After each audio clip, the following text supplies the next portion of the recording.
Okay, welcome to the deep dive. Today, we're going deep, really deep, into the English legal system. It's a big one. It is. And you've put together a really fascinating collection of materials here. I think our mission today is to try to extract a core understanding of how laws are actually made, How they're interpreted. how they're applied. In England and Wales, specifically. Exactly. Focusing on England and Wales, the English legal system, not talking about Scotland or Northern Ireland today. Yeah, that's important. Yeah. We're going to highlight the unique aspects of this system, where it came from historically, and really understand the interplay between the different sources of law. The idea is to come away with a clearer, more insightful perspective on this whole framework. It's a complex system with a lot of moving parts. For sure. And, speaking of history, it's interesting to think that some of the basic ideas behind English law go back over 1,000 years. Way back, even before William the Conqueror showed up. Right, yeah. And here's the thing. Even though the UK Parliament is the top dog when it comes to making laws, the courts have this huge role in shaping what the law actually means in practice. Through interpretation and setting precedents. Yeah. So let's break this down, shall we? Where do we even begin? Well, let's start with the basics. What even is law in the English context? Your material defines it really well. It's a system of rules, right? Right. Rules that the country expects everyone to follow. And they're enforced by the state. It's not just a suggestion box. There are real consequences for breaking these rules. Absolutely. And it's important to remember, right from the start, that we're specifically talking about the English legal system. Covering England and Wales. We say British law sometimes, but it's crucial to remember that Scotland and Northern Ireland have their own distinct legal systems. Right. Separate histories and all that. Exactly. Different historical and political paths. So our deep dive today focuses on the legal principles that govern England and Wales. Okay. So where does all this law come from? Your sources point to two main sources: statute law and case law. Let's tackle statute law first. What is that exactly? Statute law. Think Acts of Parliament. These are laws made directly by Parliament. And these acts are the highest form of law. They are, absolutely. If there's a conflict between an act of Parliament and any other source of law, the act wins every time. It trumps everything else. Exactly. Like in your example from the Immigration Act of 2014. Yeah, Section 70A, it allows the Home Secretary to make secondary legislation about these immigration skills charges. Right. So Parliament sets the broad framework, and then they delegate the details. And speaking of old laws, the oldest statute law still in force is amazing. It really is. The Statute of Marlborough from 1267. Still relevant today. Wild. This idea of parliamentary supremacy, it's crucial to understanding statute law. Parliament is the ultimate lawmaking power. No other body, not even the courts, can overturn an act of Parliament. They can even pass laws that override case law if they want to. Powerful stuff. So how do these acts of Parliament actually come into being? Well, there's a process, a journey, if you will, a proposal, sometimes a green paper first. It's like throwing out some ideas for public discussion. Then maybe a white paper, which is a more fleshed out proposal. But these aren't always necessary, especially if things need to move quickly. Then the proposal becomes a bill and goes through a whole series of readings and debates in both houses of Parliament. And there are amendments and votes along the way, right? Absolutely. Both the House of Commons and the House of Lords have to agree on the final version. If they do, it gets royal assent from the monarch, and boom, it's an act of Parliament. And didn't we come across different types of bills? We did. Public bills, private bills. What's the difference? Public bills, they deal with things that affect everyone, or large chunks of the population. Okay, general laws. Yeah. Most of them are introduced by the government, so government bills. But individual MPs can also introduce public bills. Right, those are the private members' bills. Precisely. Then there are private bills, which are less common. They're about giving specific powers or benefits to certain individuals or organizations. Got it. So public bills, general, private bills, specific. And then there are hybrid bills, which are kind of a mix of both, like for big infrastructure projects that have both public and private elements. Makes sense. And these acts of Parliament, they have a particular structure, right? They do. We saw things like short titles, long titles. Sections and schedules. Right. It can get a bit technical. It can, but it makes sense when you break it down. The short title is the name we all use, like the Immigration Act 2014. Right, the shorthand. The long title, or introductory text, is more descriptive. It explains the act's purpose and scope in more detail. Okay, the bigger picture. Then the act is divided into sections, which are numbered, and those contain the actual legal provisions, the meat of it. And finally, the schedules. Ah, yes, the schedules. They're like appendices. They contain extra information, technical stuff, financial data, maps, even changes to other laws, things that would clutter up the main body of the act. Okay, so they keep the main text focused. Exactly. So why does Parliament bother making all these statutes? Well, there are loads of reasons. Putting political ideas into practice, responding to public opinion. Like the Brexit referendum leading to the European Union Withdrawal Agreement Act in 2020. Right. Or they might need to address social changes, fulfill promises they made before getting elected. Practical stuff too, right? Like dealing with sudden things, like they had to with the Coronavirus Act in 2020. Exactly. Sometimes it's about bringing older laws together in a clearer way, like they did with all the criminal sentencing stuff. Makes it easier for everyone. That makes sense. Hmm. Okay, so we've covered statute law, the laws made by Parliament. But there's this other big source of law, case law, which is sometimes called common law. What's the deal with that? This is where the judges come in. Right, the law made by judges. How does that even work? The English legal system works on this principle of precedent. Basically, when judges make decisions in court cases, the reasoning behind those decisions can become binding on other judges in similar cases in the future. They have to follow what the previous judges decided. In most cases, yes. It's about consistency and fairness. The idea is that similar cases should be decided in a similar way. It's summed up in this Latin phrase, stare decisis. Sounds intimidating. What does that even mean? It just means to stand by things decided, to stick with what's been established. So past decisions guide present and future ones. Okay, so it's all about looking back to inform what happens moving forward. Exactly. Now, I remember coming across these terms, ratio decidendi and obiter dicta. Ah, yes, legal Latin. Can you clarify what those mean? I get a bit lost with all the jargon. I can. So the ratio decidendi is the core reason for the judge's decision. It's the specific legal principle that directly led to the outcome of the case. Think of it as the essential ingredient, the bit that lower courts have to follow in similar future cases. The rule that comes out of the case. Exactly. Now, obiter dicta, that's different. It means things said by the way. It's stuff the judge says that's interesting, or maybe helps explain things, but it wasn't essential to the actual decision. Like side comments. You could say that. They can be hypothetical situations the judge is thinking about, broader legal opinions, or just commentary on related issues. They're not binding, so other judges don't have to follow them. But they might find them persuasive. Right. Obiter dicta can influence how other judges think about the law, even if they're not strictly bound by it. So ratio is binding, obiter is just influential. Precisely. So we've got these two big sources of law, statute law from Parliament and case law from the judges. How do they interact? It's not like they just exist in separate worlds. They don't. There's constant interplay. Courts often have to figure out what Parliament meant in a particular statute, how it should be applied to a specific situation. And when judges do that, their interpretation becomes part of case law. So they're building on each other. Right. But, and this is important, if there's a direct conflict between statute law and case law, statute law wins. Parliament is supreme. They can always pass new legislation to change or even overturn a court decision if they don't agree with how the judges interpreted a law. Right. Parliament has the final say. They do. And we saw a good example of this back and forth in our materials with habeas corpus. Yeah, we did. It started developing through case law, judges making decisions about unlawful detention. In Darnell's case back in 1627. Exactly. And then later on, it was codified in the Habeas Corpus Acts, first in 1640 and then again in 1679. So the courts did the groundwork, identified this important principle, and then Parliament stepped in and made it official. They formalized it. Precisely. It shows how these two sources of law can work together to create a more comprehensive legal system. Right. They build on each other. Now, something that got me thinking was this idea about law and morality. The source made a good point. What's legal isn't always the same as what everyone thinks is moral or ethical. It's a crucial distinction. Law and morality can be closely linked, but they don't always perfectly align. The law often reflects society's values, but there can be a time lag. Or sometimes the law is intentionally different from what some people believe is morally right. They gave that example of homosexuality being illegal until 1967 in England and Wales.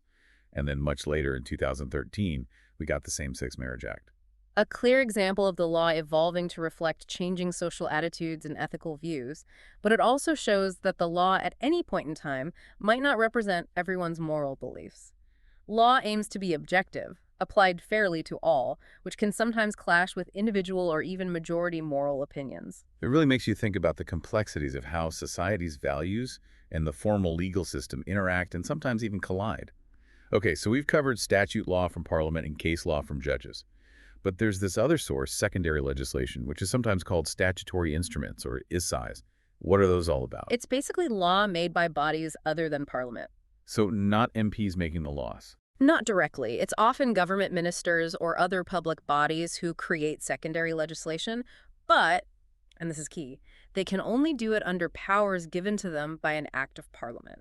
So Parliament is still in control. Absolutely. They're delegating some of their lawmaking power for specific technical or administrative things. It makes the system more flexible and efficient. Streamlines things a bit. Exactly. So you have the main act of Parliament setting the big principles, and then the secondary legislation fills in the details, the rules, the procedures. So Parliament provides the framework, the skeleton, and secondary legislation fleshes it out. That's a great way to put it. And they can also use secondary legislation to set the dates when different parts of an act come into force or to amend existing laws, but only within the limits set by Parliament. So how is this secondary legislation made? It's not the full parliamentary debate, is it? No, it's a more streamlined process. Government lawyers or civil servants usually draft the SI, and then it's laid before Parliament. There are two main ways Parliament can scrutinize these SIs. Two paths. One is called the affirmative procedure, where both the House of Commons and the House of Lords have to actively approve the SI before it becomes law. The other is the negative procedure, where the SI automatically becomes law after a certain period, usually 40 sitting days, unless either House votes to reject it. So one requires a yes, the other just needs no one to say no. Precisely. And finally, the relevant Secretary of State signs the SI and it becomes law. Efficient, in a way. It is. It allows the government to deal with the nuts and bolts of implementation without having to go through the full parliamentary process for every little detail. Okay, so we've looked at where the law comes from. Now, when courts have to apply these statutes, these acts of Parliament, how do they work out what Parliament actually meant? It can't always be crystal clear. That's where statutory interpretation comes in. It's a crucial part of the legal process. How do judges figure out what Parliament intended? Over time, the courts have developed rules and approaches to help them do this. Your materials highlight four main ones. Okay, let's go through them. The first is the literal rule. It sounds simple enough. The courts just apply the plain, ordinary meaning of the words in the statute. They might use dictionaries to figure out the everyday meaning. No reading between the lines. Not with the literal rule. Take the Children Act, 1989, for example. It defines a child as a person under the age of 18. With the literal rule, you just apply that definition straightforwardly. Seems logical. What's next? Next up is the Golden Rule. This one comes into play when using the literal rule would lead to a result that's completely absurd or just doesn't make sense. A loophole or something. Sometimes. Or a result that Parliament could never have intended. In those rare cases, the courts can tweak the literal meaning of the words to avoid that absurd outcome and make sure the law works as Parliament probably intended it to. Like a safety valve. You could say that. There's a classic case, R.V. Allen from 1872, that illustrates this. So it's a way to make sure the law doesn't produce ridiculous results. Exactly. Now, the third rule is the mischief rule. This one is interesting. The courts look at the problem, the mischief that the statute was designed to solve in the first place. Going back to the original intention. Right. And then they interpret the statute in a way that effectively deals with that problem. They look at the bigger picture. There's a famous case, Smith v. Hughes, from 1960, that shows this in action. It involved prostitutes soliciting from private premises, but they were visible from the street. That's sneaky. Well, the court had to consider what the Street Offenses Act 1959 was trying to stop. And they decided it was about stopping public soliciting, so they interpreted the law to cover those prostitutes, even though they weren't literally standing on the street. They focused on what Parliament was trying to achieve. Exactly. And finally, we have the purposive approach. This is a more modern approach. When a law isn't clear, the courts look at Parliament's overall purpose when they made the law. They might even look at external sources, like Hansard, which is the record of parliamentary debates. So going beyond just the words on the page. Exactly. They want to understand the context, the debates, what Parliament was aiming for. A key case here is Pepper v. Hart from 1992. It involved a tax issue, and the House of Lords actually looked at statements made in Parliament to figure out how the law should be applied. So it's about understanding the spirit of the law. You could say that. Now, on top of these rules, the courts also have certain presumptions they use when interpreting statutes. Presumptions, like assumptions. Sort of. They're general starting points the courts use unless the statute specifically says otherwise. One presumption is that Parliament doesn't intend to change existing common law unless they explicitly say so in the new statute. So sticking with what's established unless they clearly state a change. Exactly. Another presumption is that legislation isn't retrospective. Meaning it applies from the date it becomes law, not to things that happened before. Right. There are a few exceptions, but that's the general rule. Makes sense. You can't be punished for something that wasn't illegal when you did it. Exactly. And finally, in criminal cases, there's a presumption that if a law is ambiguous, it should be interpreted in favor of the defendant. Giving the benefit of the doubt. Exactly. So it seems like the courts have a pretty comprehensive toolkit for making sure they're getting Parliament's intention right. They do. It's a complex system, but it's all about ensuring fairness and applying the law consistently. Now, let's talk about the people involved in the English legal system. Okay, the key players. We've got judges, of course, who run the courts, hear evidence, and ultimately make the decisions in legal cases. The referees of the legal system. In a way, they're usually experienced lawyers, either barristers or solicitors. And they have to be independent, right? Absolutely. That's crucial. They can't be influenced by politicians or anyone else. Then we have barristers, who are specialist advocates. They're the ones who represent clients in court, arguing their case. The courtroom warriors. They also provide expert legal advice. Solicitors, on the other hand, are more generalist lawyers. They advise clients on a wider range of legal matters, represent them in lower courts, and prepare cases for barristers in higher courts. The all-rounders. You could say that. Then we have legal executives, who are qualified lawyers specializing in specific areas of law, like property or family law, and paralegals who assist solicitors and barristers. So different levels of expertise. Exactly. And what about the people involved who aren't actually lawyers? We have magistrates, who are usually ordinary people, volunteers, who act as judges in less serious criminal cases. So everyday people getting involved in the justice system. Exactly. It's a really important part of the English legal system. And then there are juries, who are also members of the public, randomly selected to hear evidence in serious criminal cases and decide whether the defendant is guilty or not guilty. Trial by your peers. That's the idea. It's a cornerstone of the system. And who keeps everything running smoothly behind the scenes? The unsung heroes.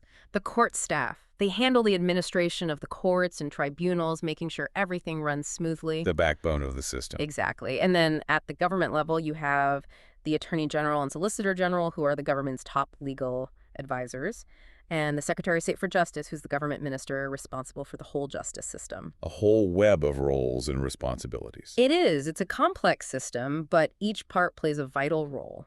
Now, I remember our sources talking about the difference between criminal and civil law. Can you give us a quick rundown of the key differences? Of course. Criminal law, that's all about actions that are considered harmful to society as a whole. Things like theft, which is defined in the Theft Act of 1968, and murder, which is still a common law crime. Serious stuff. In criminal cases, it's the state, the prosecution, bringing charges against an individual, the defendant, and the burden of proof is really high. Meaning? The prosecution has to prove beyond a reasonable doubt that the defendant is guilty. No room for uncertainty there. Right. Has to be clear-cut. And what about the courts? For criminal cases, less serious offenses usually start in magistrates' courts. More serious ones go to crown courts. And if someone wants to appeal, it can go to the High Court, then the Court of Appeal, and ultimately the Supreme Court. Okay, so that's how the criminal side works. What about civil law? Civil law, that's about disputes between individuals or organizations, things like breaches of contract, like we saw in Slade's case back in 1602. Right, so it's about resolving conflicts between people or entities. Exactly. In a civil case, the person bringing the claim is called the claimant, and the person they're bringing it against is the defendant. And the burden of proof is lower in civil cases.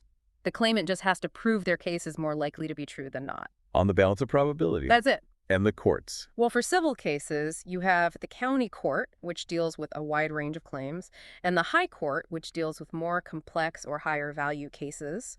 And again, appeals can go to the Court of Appeal and then the Supreme Court. So criminal law is about crimes against society, and civil law is about resolving disputes between individuals or organizations. That's the essence of it. Makes sense.